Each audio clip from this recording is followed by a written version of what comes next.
मेरे प्रियो, आज के इस प्रातःकाल में एक वचन मैं आपके लिए पढ़ना चाहूंगी। प्रकाशित वाक्य उसके 20 उसके 15 आयत में खुदावंद का वचन है, जिस किसी का नाम जीवन की पुस्तक में लिखा हुआ ना मिला वो आग की झील में डाला गया।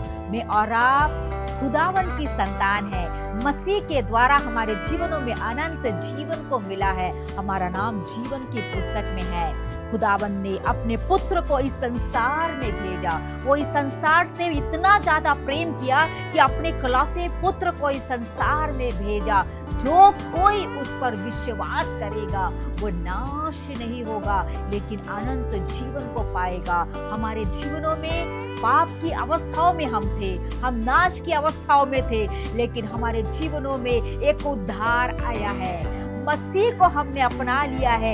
एक अनंत जीवन हमारे जीवनों में हमने प्राप्त किया है मेरे प्रियो, और खुदा के उस जीवन की पुस्तक में हमारा नाम है। आज के इस प्रातःकाल में आपसे कहना चाहती हूँ, यदि आज कोई भी ऐसे व्यक्ति उद्धार के अनुभव में नहीं है, पाप की अवस्थाओं में जी रहे हैं, नाम से आप मसीही होंगे, आप सारे चीजें करते होंगे लेकिन पापों से आपका जीवन भरा होगा।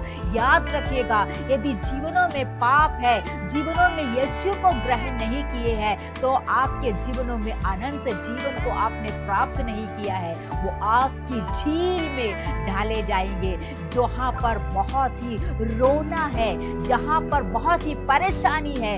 आज खुदावंद उन प्रियजनों से कहना चाहता है, मैं आपसे प्यार करता हूँ। अपने मार्गों को बदलिएगा, पाप के उन हालातों को बदलिएगा, पाप के उन रास्तों को छोड़िएगा और खुदावंद के उस रास्ते पर आइएगा और जीवनों में उद्धार का अनुभव प्राप्त करें और आगे मसीही जीवन में व्यतीत करते आगे जाए। आज अपने जीवन को परखिए कि क्या मैं मसीह की संतान हूँ, क्या मेरे जीवनों में अनंत जीवन है।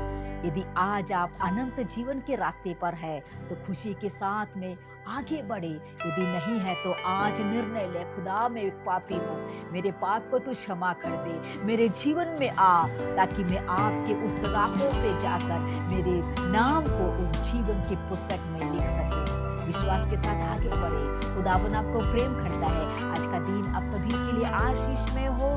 जय मसीह।